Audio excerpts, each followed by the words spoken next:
What's up? Welcome to Sleo MMA, where today not only marks the first day and first video on this channel, but it is one more sleep until UFC 313 Pereira versus Ankalaev. You see it on the low budget screen, dog. You see Gaethje versus Hooker in the top left screen, which got canceled, but you see that shit. Now it's Gaethje versus Fiziev in the co-main event. Hey, we can't wait till that fight, right? But in all seriousness, welcome to the channel. Today we will be breaking down every single fight in detail or in no detail at all, depending on said fight. You know, Lamos, I am not looking at you. But yeah, let's get into it. Here we have, we're on Tapology. I'm not gonna, who knows, if you guys want, maybe I'll go to the UFC website. I don't, who really gives a, I don't know if I could cuss. What's the rules on this shit, bro? What's the rules on, is it like a minute in the video? Like what? Anyways, my fault. Ozzy Diaz versus DeJordan Santos. Now, I'm not gonna fucking waste your guys' time and pretend like any of you give a fuck about this fight. It'll be a fun light heavyweight fight if somebody gets knocked out. If nobody gets knocked out, this fight will be long forgotten. Nobody's gonna remember either of these guys in 2 years, so I'm going to Jordan Santos because he is 7 years younger. 7 years younger, even though he's 4 inches, just has a 4-inch disadvantage in both height and reach. I've noticed taller fighters are simply how do I put this, fucking retarded and don't know how to fight behind a range. They simply do not know how to use their length and use their just fucking an extra 4 inches on. They don't know how to use it. So granted, it's not that much, but all the more reason to go with the surgeon contender rather than Ozzy Diaz. So yeah, I'll go to Jordan Santos. Chris Gutierrez versus my bad. DeJordan Santos by first round knockout. On to Chris Gutierrez versus John Castaneda. Now, with looking at his UFC record alone, it doesn't look, honestly, looking at his record alone, it isn't that bad, 21-5, but I've just been extremely, maybe like a lot of other people, I've been extremely unimpressed by Chris Gutierrez and his performances. If not over complete old heads, they're just completely forgettable, where he does absolutely nothing against Song Yadong for 25 minutes. And John Castaneda is a fucking nobody, let's call it how it is. He's basically he's a win-1 lose-1 fighter, essentially. Well, actually, he's a lose-1 win-2 fighter. But I'm gonna go with Chris Gutierrez breaking this record, or breaking this streak.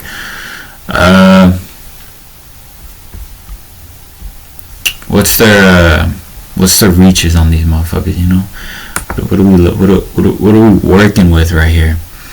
Chris Gutierrez, 5'9" against 5'6", 67 inches of reach to 71.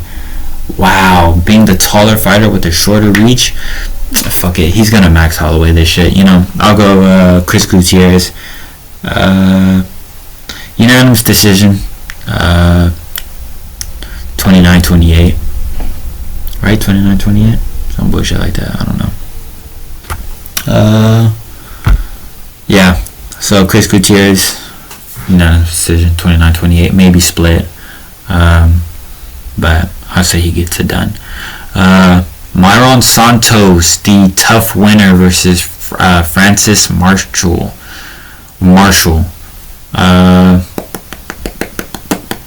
Both young guys, both extremely young guys, 24 and 25, 5'9", 72. So, their reaches and height are identical. I was looking at Myron Santos' comp though, and it's not half bad. we got, you know, 14-4, 6-0.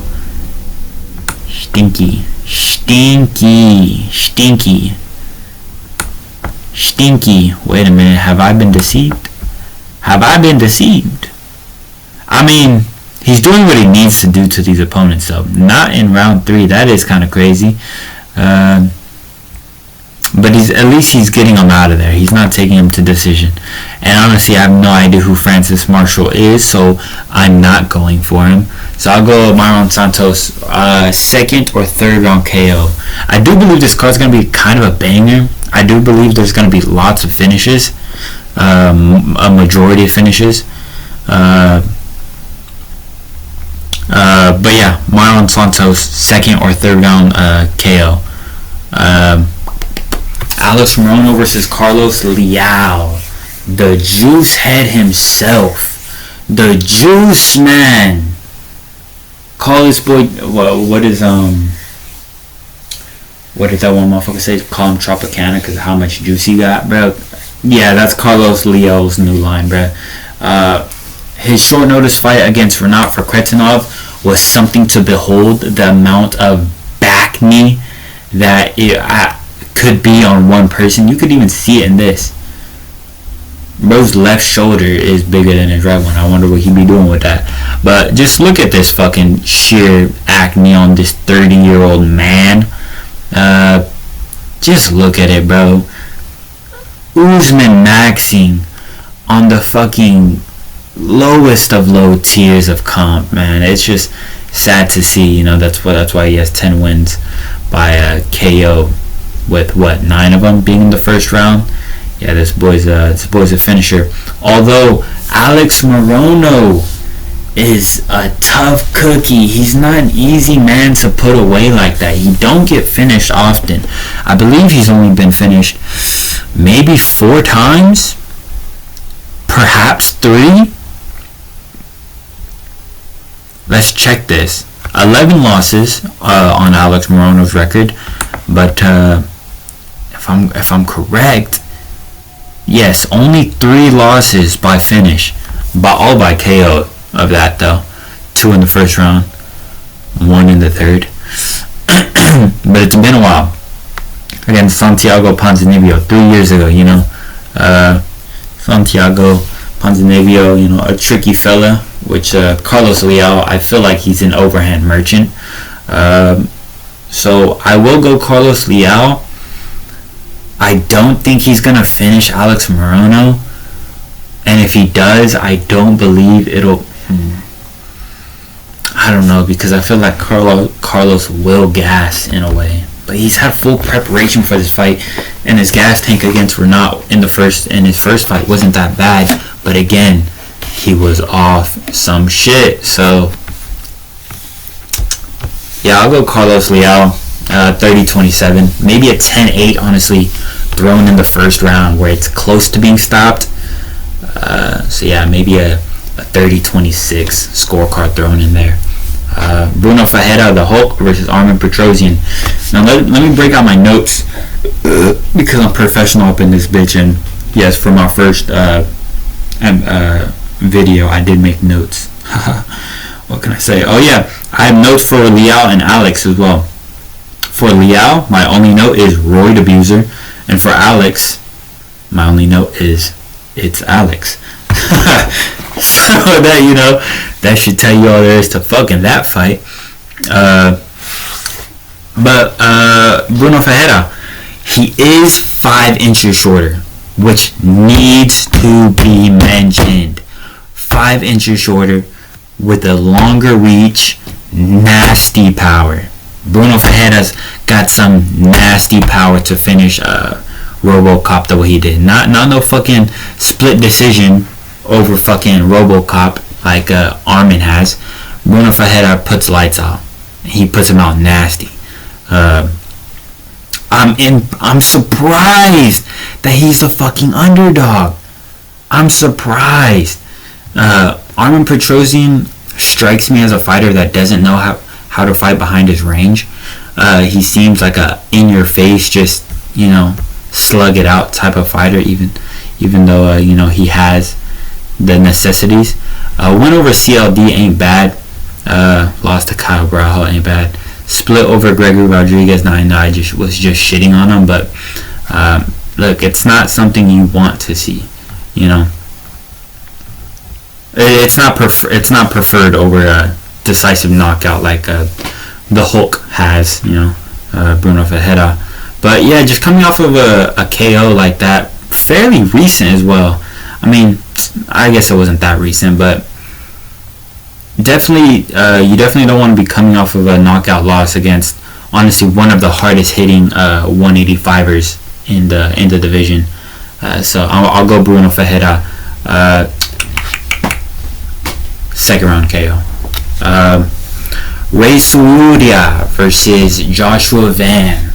Now, Ray, keep it a buck, never seen this guy fight, okay? He has, if you didn't know, he has one fight in the UFC, okay? Can you fucking blame me? Can you blame me? He has one fight in the UFC. Joshua Van, 5-1. Only loss is to Charles Johnson. Now, we did just see Charles Johnson kind of low-key get exposed. Low-key got exposed by... Oh, I can't remember the guy's name, but I believe it starts with a T. Temerov. Low-key got exposed by Temerov. Charles Johnson just couldn't get going in the first 2 rounds. Just the sheer thudding shots of Temerov. Again, these guys come in on off, juice to the gills on roids, so can't really blame Charles for just getting knocked down by those thudding shots. I'm talking about a completely different fight now. Joshua Van, slick striker, short man. He was actually kicked out of the rankings. He was number 15 in the flyweight division. He got kicked since Temerov beat Johnson, who beat Joshua Van. You know, Joshua Van was sitting at 15, and new head came in, took his spot. But yeah, late notice opponent switched to, not too late, but he was training for he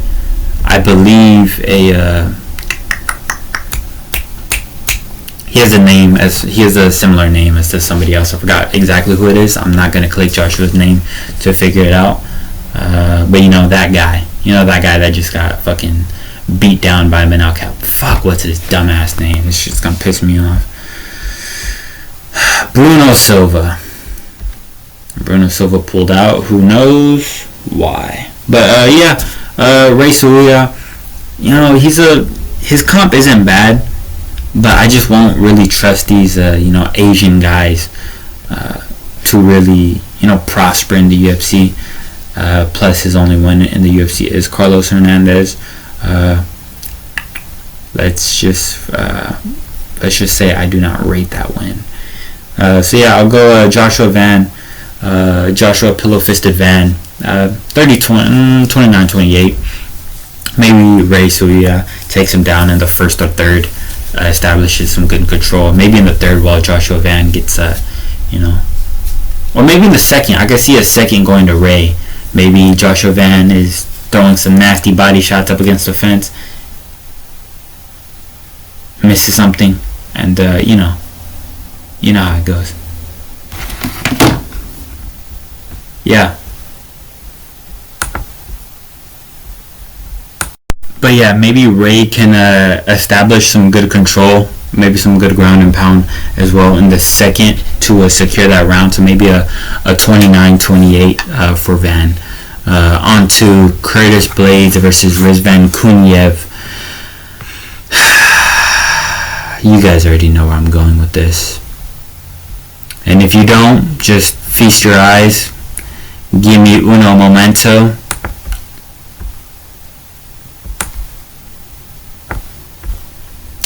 Four different fucking anabolic steroids popped against Renan Ferreira, the same guy who Francis Ngannou knocked out via back of the head shots in the first round.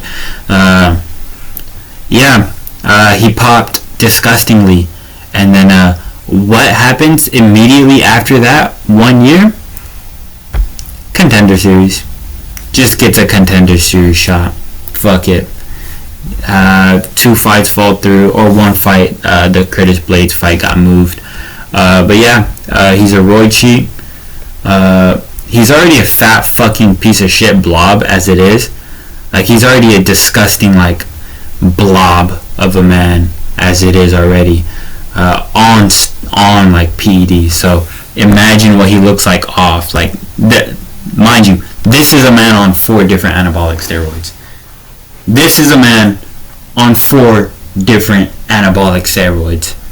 You would never fucking guess. I have a dad who's 60 years old. He's in fucking better shape than this guy. It's actually embarrassing.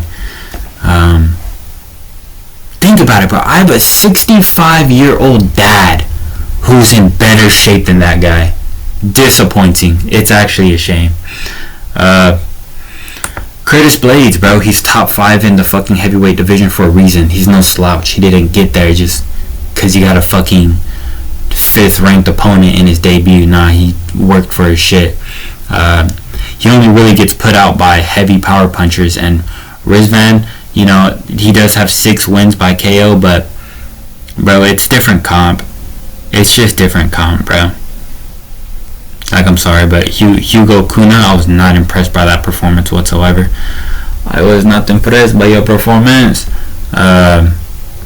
Curtis Blaydes, man, he only really gets put out by heavy power punchers, and I think a Rizvan Kuniev coming off of a off cycle, I don't think he's gonna be all that. So I'll go. I don't think Curtis Blaydes has it in him to finish him, though, if I'm being honest. So I'll go like a 29-28 Curtis Blaydes. Maybe a Rizvan does drop him in 1 round. Maybe not drops him, but, you know, hits him with some nice, good, powerful shots. Did I even have any notes for Curtis Blaydes? I didn't. I mean, I didn't really need to, though. On to King Green versus Mauricio Ruffy, whose last name I guess we just don't know. It's not Ruffy, supposedly. Apparently he just got it from One Piece, Monkey D. Luffy, which I don't know why it's an R if his last name is Luffy. I think it's something that has to do with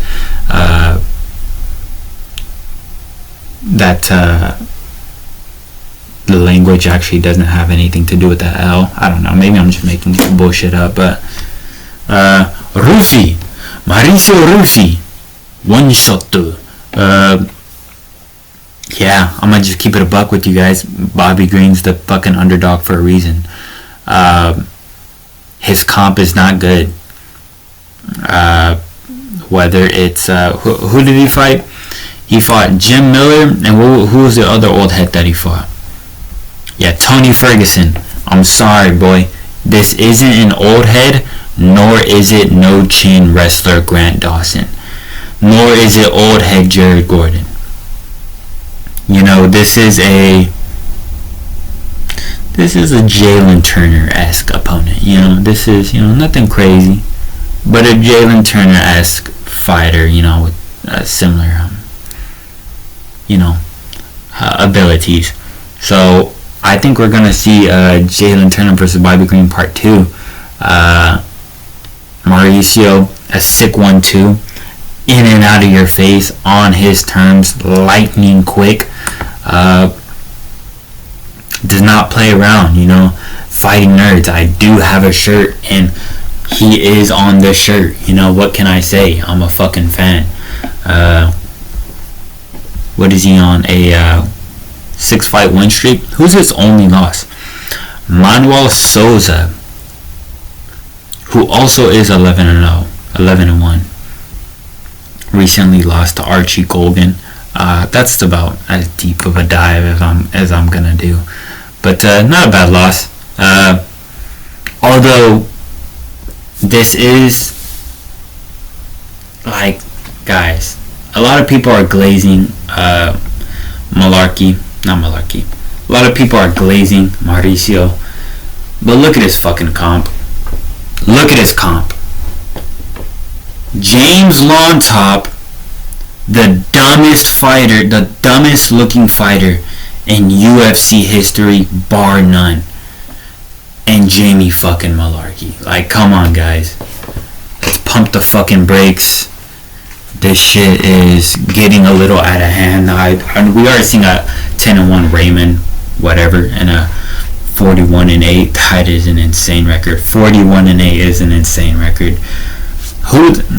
That's cheese. This guy has to be like fighting the most ridiculous opponents on earth. What the fuck? He was in the UFC? 2 losses in the UFC. When? 2001? Against Melvin.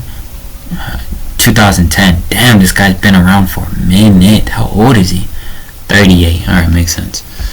Alex Pereira before Alex Pereira, I guess. But look, let's pump the brakes on Mauricio Ruffy, alright? He has 2 of the shittiest wins in the lightweight division, if we're being fucking honest. But yeah, Mauricio Ruffy, not an old head, not no chin Grant Dawson, slick striking, but indeed weak comp. And as we can see with Bobby Green, bro, he's a 50-50 fighter, dog. And I don't know if he has a chin anymore after being brutalized by Jalen Turner. And then, bro, he was getting fucked up. He was getting fucked up by Jim Miller in that fight, dude. A lot of people don't put respect on that fight. That fight was fight of the night. And I know you want to, on 300, and I know people want to say, oh, but Justin Gaethje versus Max Holloway. Bro, that fight was boring. Without, bro, take away name value, it's an entertaining fight. But, bro, the scrap that Miller and Bobby put on was different. But, yeah. Bobby Green, I mean, definitely better than Malarkey and long top, but not enough to stop the one shot. Amanda Lemos versus Yasmin Lucindo. Yasmin Lucindo, 14 years younger and an inch in striking. I would go just Yasmin, but Amanda Lemos is, you know, she's still doing her thing for a reason. So she's 8-3-3-6. Marina Rodriguez, that's a good win. Poliana Viana, that's a good win. Yasmin Hadagi lost, that's not a bad loss.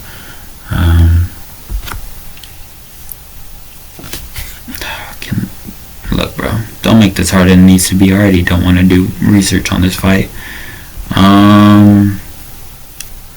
8 wins. 6 in the first round. Verona Jandiroba, bro, Verona Jandiroba is the fucking dark horse of the division, bro. I don't know why she's in a title eliminator fight. She deserves the title shot way more than... She deserved the title shot way more than that ugly horse-faced bitch. I don't know her name, but y'all know what I'm talking about. Fuck, dude. Verona Jandiroba lost and Weili Zhang lost. Man. Fuck it. Yasmin Lucindo. Jalen Turner. Finally. Fuck. I almost went to sleep. I almost went to sleep. Jeez. Mind you guys, it's 3 a.m. It's fucking 3 a.m. right now. Okay? So, cut me some slack, and I'm also really sorry if the audio quality is shit. I know this is really late to be talking about this, but hey. Look, man. Alright? Fuck. First video, cut me some fucking slack, motherfucker. Alright, jeez. Jalen Turner versus Ignacio Bajamondes. Look, I'm gonna just be honest with you guys. This fight is near even. They are same height, same reach, which I'm surprised the reach isn't longer. That's kind of embarrassing that they both have a 75-inch reach at 6'3". These guys are damn near as tall as Alex Pereira. Funny enough, they both have a longer reach than Ankalaev. Sorry. 70. 75. Funny. But yeah, Jalen Turner versus Ignacio Bajamondes. Jalen Turner coming off of a bad loss. A bad loss almost a year ago at this point. It was against y'all know it. Damn, hold on. This sleepiness just hit me like a damn truck. Oh, let me do some fucking stretching real quick. Damn, what? Shut up. Alright, bad loss to Renato Moicano at UFC 300. Guys, let's take a look at this though. One win in 3 years. His last one, previous to the Bobby Green fight, was in 2022. 3 years ago. Look guys, and it's not a Brad Riddell, dude. It's not a Brad Riddell that we're going up against. It's not a Bobby Green. It's not a Jamie Malarkey that we're going up against. It's Ignacio Bajamondes. Slick striking. Slick 1-2. A different mentality. Also, hold on. I'm getting out of my... But yeah, Jalen Turner, just... If you guys remember, I think it was on the Jackson podcast, where he was talking about how he was considering retirement after that Moicano loss. He was talking about how it had weighed on him. It weighed on his mentality so much that he was just contemplating retirement because if you watch the fight, you know why. That was one of the most embarrassing losses to have seen be played out. It was disgusting. He just looks so weak. He looks so weak compared to Bajamondes. He looks so nervous and just a different mentality overall. It's different. It's different. I believe we will see Ignacio Bajamondes get it done, you know. Bajamondes isn't considering retirement. Bajamondes isn't retarded. He will go for the finish when he sees it present himself. He's not gonna walk away like, I don't want to keep on using the hard, I don't want to keep using that word, but like a dummy. He's not gonna walk away like a dummy. It's a different mentality Ignacio Bajamondes got. He's got that slick pull counter. He's got that slick, you know what I'm saying? He's got that slick 1-2 down the middle. You've seen him, the way he was out there bobbing and weaving against freaking, who was it against? This is Manuel Torres. Y'all seen it. That counter right that he would hit him with. He would weave, bop.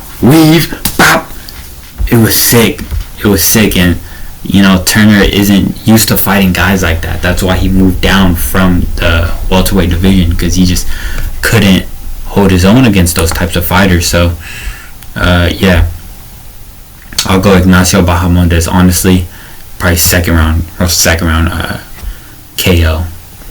Or second round TKO for Bajamondes. Into the rankings he goes. And then, onto the co-main event. Hold on, I'm gonna stop this bullshit again. Give me a second. But onto the co-main event. Finally, we've made it. Justin Gaethje versus Rafael Fiziev. A rematch, as we all know. The first fight ended with Justin Gaethje winning by unanimous decision, getting the second and third on the scorecards. A lot of people believe Fiziev won the second and won the first, therefore he should have won the fight. Honestly, I've watched this fight twice, and I could never bring myself to care enough about who actually won. I genuinely just never...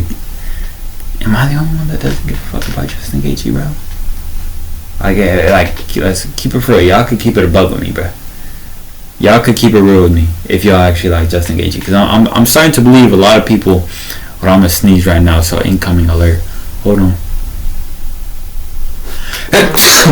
Somebody say bless you in the comments. Justin Gaethje versus Rafael Fiziev. Justin Gaethje 36. Rafael Fiziev no spring chicken too. I mean, yes, he is 32. He's in his prime, but you know, 5'11 to 5'8, 70 to 71 inches of reach. Justin Gaethje, man, it's just a different mentality this boy's coming into this fight with. I know I was just talking about mentality with the Jalen Turner and the Bajamondes fight, but it really is. They just had the press conference, and man, he was really just I believe he said, just you gotta get hit to land your hits.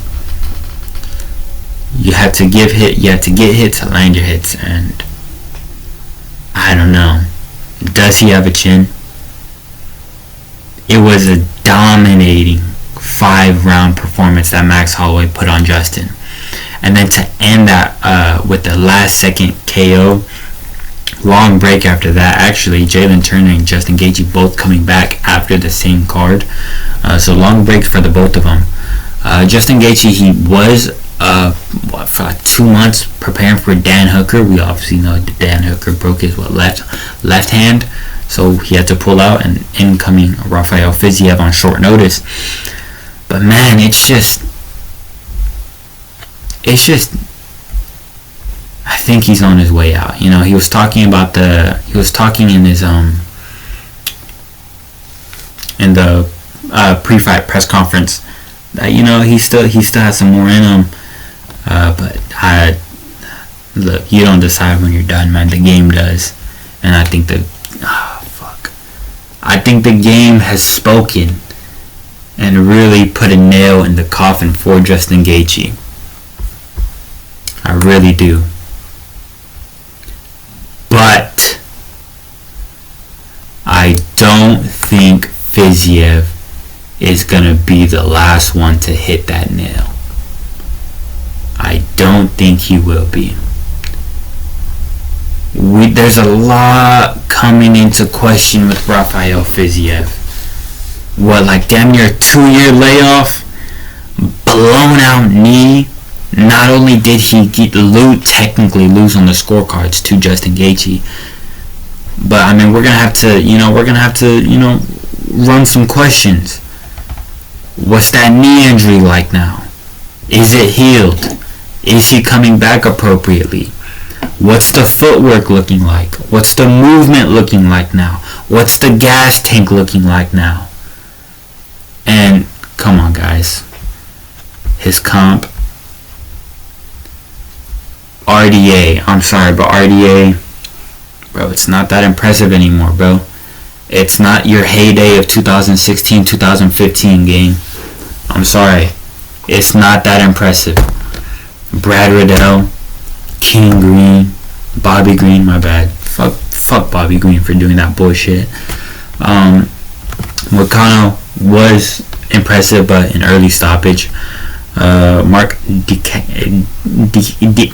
ain't gonna say that name, but you know, it's weak comp for sure, definitely. And I just, with everything going up against him, I know he's the favorite, but I do think Gaethje, at least with a training camp, even in his old age and declining state, I do think he will have enough tools in the bag and have enough of a chin left to take out the old man cobblestone knees that is Rafael Fiziev.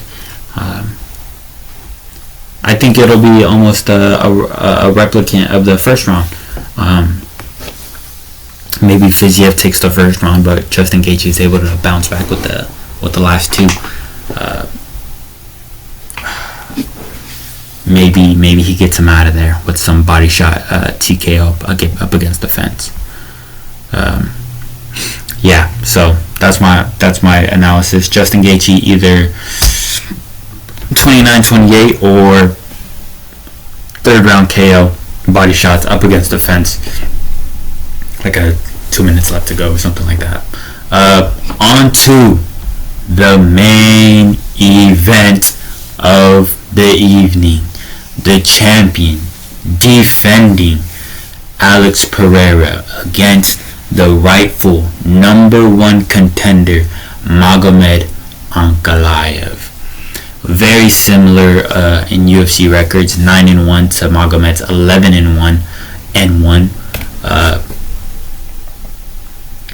This, I'm not going to lie, this is genuinely. Now I put more thought into this card, into these picks, than I have any other card. Not only because this is my first YouTube video, but because it's such an interesting fight. It truly is. Styles make matchups, and this fight is almost as close as you can get. It's as close as you can get. Alex Pereira does have a 5-inch reach advantage over Ankalaev, and I do think that'll take much more. That'll play more into this than people think. He is an inch taller, but you guys seen that in that face-off. That boy's at least two taller. Magomed is getting into his head a little bit, I will say that, but let's just get into this. Actually, let's break down the challenger first. Let's break down the challenger, Magomed Ankalaev. Big Ank, as Bedtime says, Big Ank. I'll probably be referring to him as that for the rest of this video. So Big Ank here, with this nice record of 21-1 and 1. This boy lost to fucking Paul Craig. Alright. Actually, let's take a look at this comp real quick. So Rakic, Johnny Walker, Anthony Smith, Thiago Santos, Volkan Ozdemir, Nikita Krylov, Ian Cutelaba, Marcin Prachnio, and then lost to Paul Craig. Look, I'm gonna be honest with you guys. This guy is one of the most inactive fighters I've ever seen. The only fights I've actually seen him fight were Rakic, Walker the first time, and Yan. Look, these are the only 4 that I've seen, okay?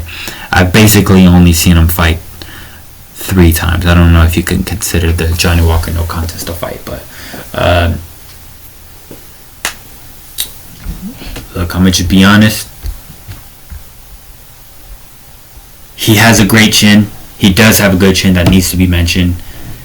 He has a solid 1-2. I seen Kenny Okoye glazing him, saying that he has one of the best 2s in the division, or in UFC, I believe he said.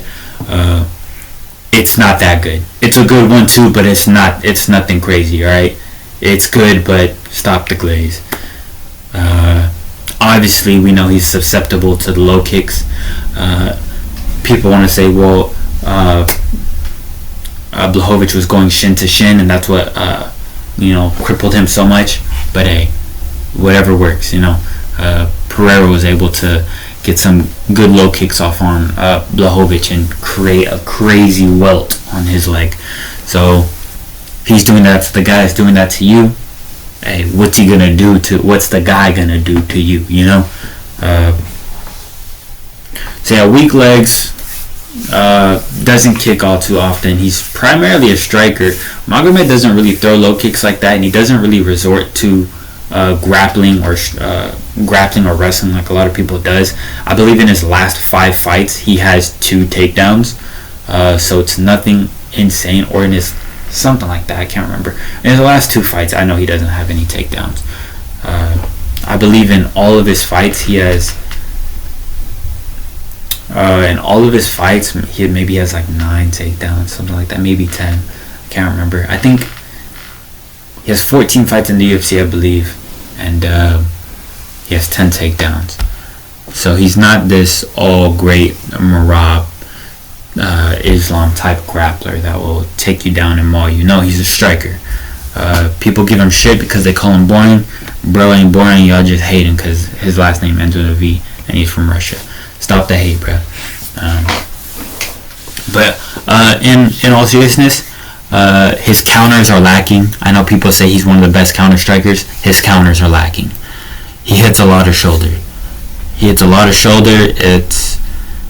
This guy's an overhand merchant up there. I'm gonna just say it already. He's an overhand merchant. He overextends crazy. All he really has is that duck his head forward in and overhand right. People like to say he has good head movement. Bro, it's not good head movement. It's just he's Josh Emmett maxing at the lighter heavyweight division, and he's not getting KOs like that. Is this guy really all that impressive? I don't believe so. I don't believe so. I don't believe he's all that. I don't think his counters are all that great. I don't believe his 1-2 is all the best in the UFC like Kenny's saying. I don't think his head movement's great. I believe I already said his counters are lacking. He's an overhand merchant, bro. His striking's good, but it's not double glory kickboxing champ good. All right. So there, I said it. Alex Pereira.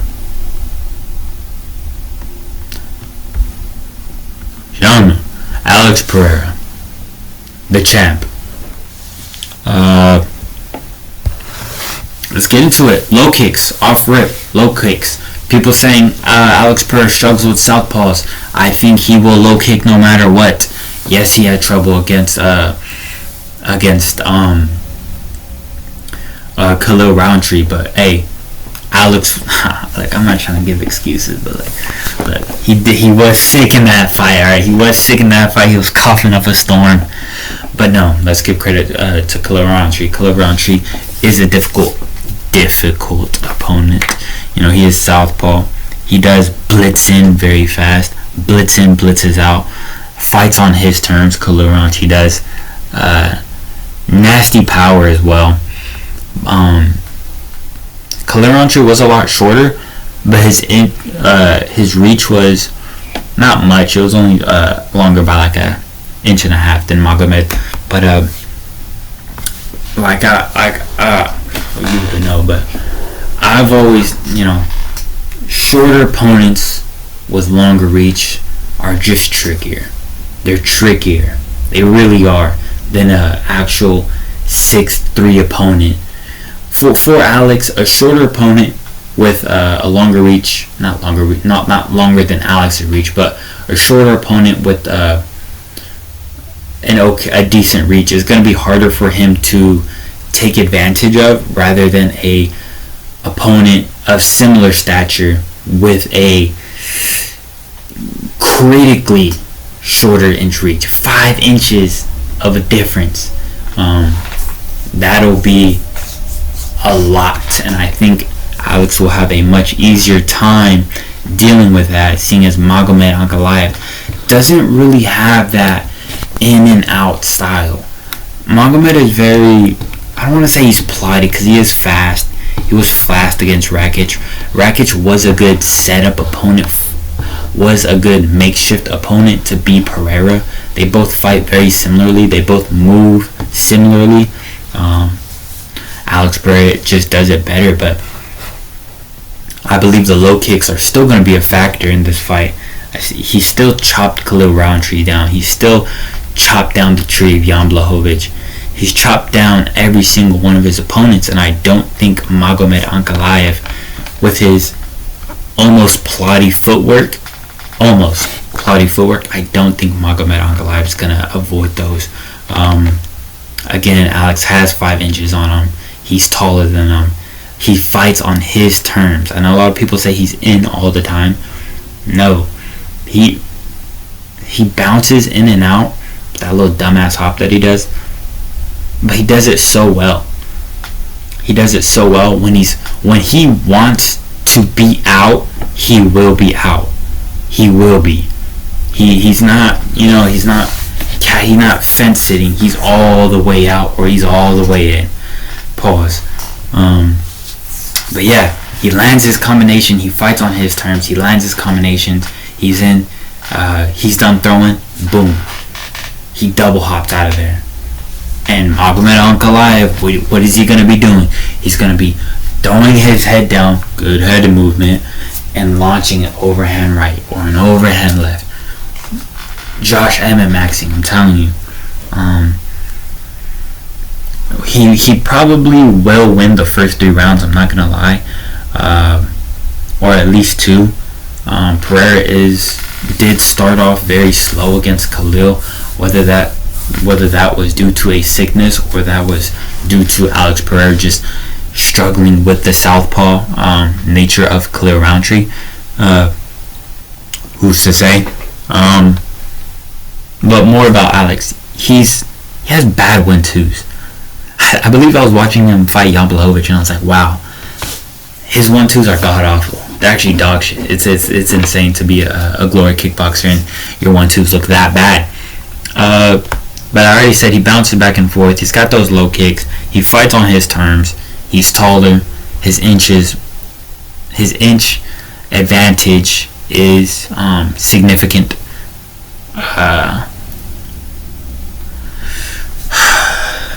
I just think Alex can get it done. I really do. Magomed Ankalaev is his strongest and most dangerous opponent to date.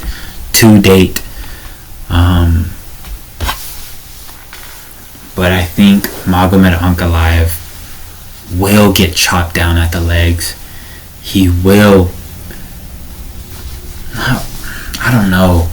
I think Magomed Ankalaev has what it takes to win the first, maybe even the first 2, maybe even 3 rounds. I really do. And I do think more than likely Pereira will be in a position where he needs a finish. But this isn't Jan Blachowicz. This isn't a Blachowicz in the 4th and 5th round where he's huffing and puffing. Where he's big bad wolf maxing to the max. This is a Pereira who's going to be on point, sharp, knows he's down, knows he needs a finish. We've seen it before against Adesanya where he knows he needs a finish. And he goes and does just that. Finishes.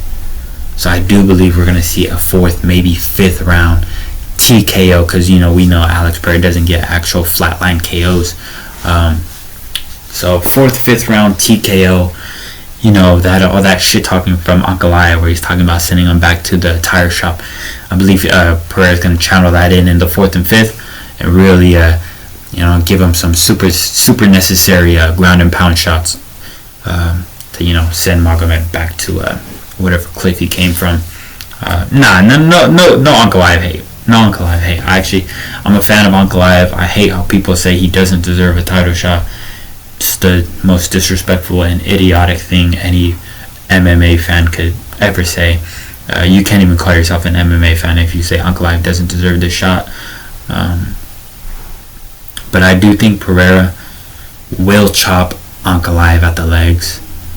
I do think he has enough tools in the bag to put him away.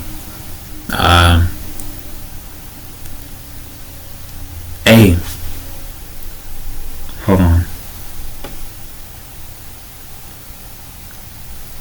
Blachowicz did give Ankalaev issues in the first 3 rounds. He damn near dominated Ankalaev in the first 3. I'm not going to say dominated. 3rd round was really close, but 1st and 2nd round definitively go to Blachowicz in my opinion. 3rd round was close, but again, this isn't a short notice Blachowicz fight that got put together late notice. But, same thing could be said for Ankalaev. He's not taking this 5-round fight on short notice. He's had ample time to prepare. He is eating and drinking through Ramadan. Oh, I just want to say, though, the energy Pereira is getting off. Bitch behavior. Absolute bitch behavior. Calling him out for not fasting. Bro, you're fighting him on the 1 month where he has to fast, and you're bitching about him not fasting. That's some real weak energy radiating from Pereira, which usually we don't get stuff like that. That's absolutely baby stuff. Crying, saying that he's seeing food be delivered to Ankalaev's doorstep. Like, Bro, focus on your fucking fight, bro. What the fuck are you even talking about? Food being delivered to Ankalaev. Shut the fuck up, bro. That shit's so dead.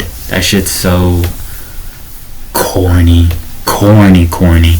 But yeah, my final prediction: Alex Pereira by 4th, 5th round TKO after probably losing the first 2, maybe 3. I believe he will need a finish and go for it and get it. So that's my video, Slio MMA. If you guys watched the whole thing, I appreciate it. Thank you for tuning in. I will be making a fight card recap and maybe a fights to make, hopefully. I don't want to get too overzealous for this first video, so I'll do something soon. But appreciate y'all for tuning in. Thank you for tuning in, and leave a like, I guess, maybe subscribe.